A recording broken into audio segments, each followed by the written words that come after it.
Good afternoon. Welcome to week 5 of PQP1. I'd like to acknowledge that we're recording from the traditional territory of Winnemucca, Fort William First Nation here in Thunder Bay. Welcome. Hi, Christy. We are on to, yes. So we're going to recap a little bit of week 4. Which we haven't seen each other since last Monday. Yes, so many of you are working in right now, and we'll be moving, of course, on to week 5. So just to sort of recap week 4, we ask you to revisit in this one Simon Sinek, and we do that really, it's purposeful because you've been spending some time learning from each other, learning from the material that we've provided, learning from your own reflections, and it's an opportunity to go back and take a look at what you thought before and see if it's changed or if you have more concrete evidence you'd like to add to your ideas. And it sometimes gives you just a new perspective to view it from. So we really enjoy that revisit piece, and that's a piece that we do in our work all the time. So we make decisions, or we have programs and policies that we implement, or we have things that go on in our school, and sitting down and reflecting on them after some experience and after some opportunity to discuss maybe with others or collaborate. And it's always, how would I change this? Because some parts of it work and some parts of it won't. And that's just the reality. When we were talking about the developmental leadership piece and then the work by David Tranter, Christy had an opportunity to be the principal in a school where one of her teachers was working on a teacher-led TLLPs. Yeah, Teacher Leadership and Learning Program. Program? Okay. And so the TLLP was actually about, it morphed into, it came from attaching mental health and well-being to achievement. And it morphed into what became really known as relationship-based education, and it really shaped how we went forward as a school in terms of culture, discipline, student support, teacher support, how we ran classrooms, and actually that work was some of the basis for a new resource out of Nelson, which many of you may have seen in your boards, because I think every board in the province has purchased it at some point, and it's called The Third Path. That's by Nelson Publishers. And Dr. David Tranter is one of the authors of it. So is Tom Boland, who worked with me at my school closely as one of my teachers, and Lori Carson, who is our special ed officer.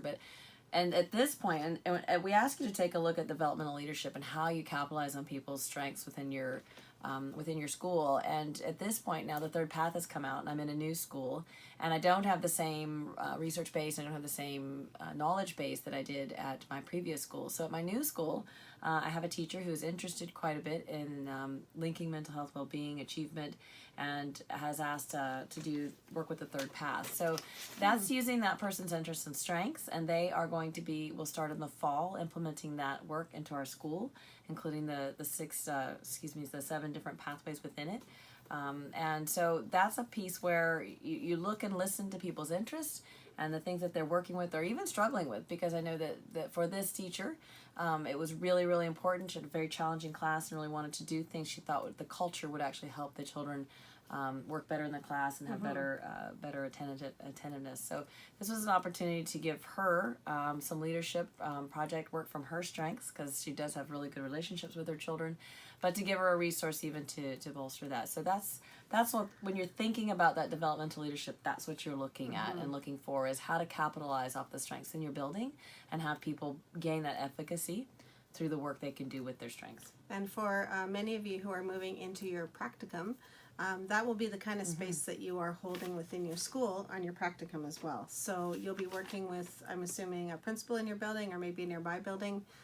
You'll be leading a project within your school community, but you'll be working with your peers and your colleagues on that project as well. So, I mean, I had a chance to talk with Christy over the period of this TLLP and looking at how, as a leader, you support the staff learning and the staff work, and you remove barriers where you can so that work can unfold and in essence, I think, really not just help the students in that school and the teachers in that school, but now is being spread around to teachers and students all over the world. Probably. And it's for leadership, it's difficult for many of us who are teacher leaders to back out of the role of making those decisions or coming up with the ideas, but rather to simply provide the supports that are needed for people to capitalize on their ideas, and also getting rid, as you said, of the barriers, moving those things out of their way so they can move forward with those. It's really creating a space. Yeah, it's a very different role to be in for people who have been and you have to learn to let go. Yes.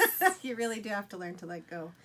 So moving on into week 5, I know there's still some people that are moving, like continuing on with module 3 and 4, and I have one more section to mark of the case studies in module 3, and then I'll be moving on to the 4s.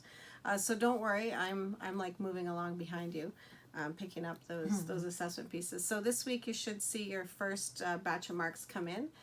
If you haven't, those of you who have marked 3 of the 4 case studies already, and then I still have module 4 to do. But just keep an eye out, that will be coming forward, and then we'll put a little clip in there. But right now we're seeing really active participation from everybody. A few people had sent emails clarifying how often do I have to report. So say for example module 5.3, you do your own post and you respond to 2 others' posts. That's all you have to do. That will take you the hours that you need to log. And then just be mindful, keep that log so that at the end of module 7 you can post the entire log for the course of 125 hours or more. And also next Monday we'll be putting something up. I'm playing with Zoom right now. We're trying to find an effective way to do a presentation for you and give you a chance to ask some questions. And the focus of our talk next week at 6:30 Eastern Standard Time will be on the practicum. So we'll be going through the slide deck for the practicum, answering any questions that may arise at that time. So just stay tuned. We'll put the details into notes. And if anybody is really an expert in Zoom, please send me an email. I've been working with the tech people, and I have a special account that gives me rights to have an hour-long instead of just a 40-minute one on the free. Yeah, new technology. So learning as we go. And then week 5, we're looking at school improvement and community connections. So we're asking you to look at the EQO data. Please note, you do not have to be working in Ontario. You do not even have to work at a school that uses EQO data in Ontario. That's why we gave you the website link. Pick a school, any school. Pick a city that maybe you feel some affinity to. Pick a school and take the data and move forward with it. There will be some of you who have not yet had an opportunity to participate in a school improvement plan, depending on your school structure.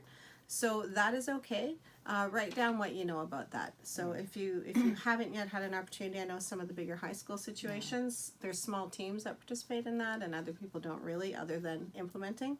And that's okay. That's what you put down. So don't worry that you haven't had that experience if you haven't yet had it. Also looking at school council, we have a little PowerPoint that was put together by Anita, who is one of the school council chairs in my school and then in my daughter's high school. And that's a really great opportunity to have a look at working with your parent in your community, your parent community and your wider community. So it's critical, and I can't stress enough the importance of a strong, solid listening and cooperative relationship with your school council. They can make your life the most pleasant growth opportunity or and support for students. And really, you know, when they're behind you and they're collaborative and you've consulted with them on building something together, finding out what matters to them, you can do amazing, wonderful things together. So just have a look at that. And if you haven't yet had a chance in your own school to be a school council rep or go to a school council meeting, they're open to anyone in your school community, so go to one.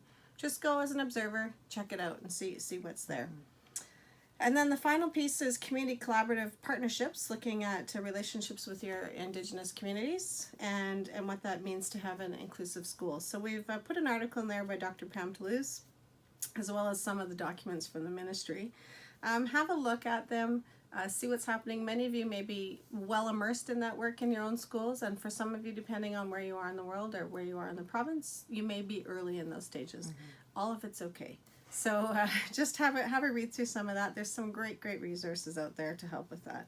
And then the case study. This, for me, is the favorite one. I like to read this because we've asked you to go talk with a practicing principal or a mentor somewhere nearby or by phone or wherever, and ask them 5 questions and have a little interview with them. So all the things you really want to know, now is your opportunity to ask. And we learn lots from it, too. Yeah, we do. It's kind of like all the best tidbits that people have to offer.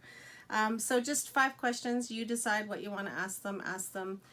Once you record what their answers were, you can either paraphrase it and sum it up into your own thinking, or you don't have to write down verbatim what they've said. You can paraphrase an overall response with what they said. So don't make it too lengthy. Just really pull out those key things that you think are important for your classmates to know and big pieces that you learned. Okay. So that was a really quick wrap up for this week. Yes. But keep moving. Everyone's doing great. So just keep on. You're asking each other really good questions. There's some people wrestling with some things. So when we see that, we've been interjecting and adding a little bit in there or sending private emails. So have a great week. Yeah, enjoy. It's June. Yes. We're almost done. 3 more weeks and it's over. and we'll be moving along. Yeah. So we look forward to seeing you next week and online. Okay. Take care.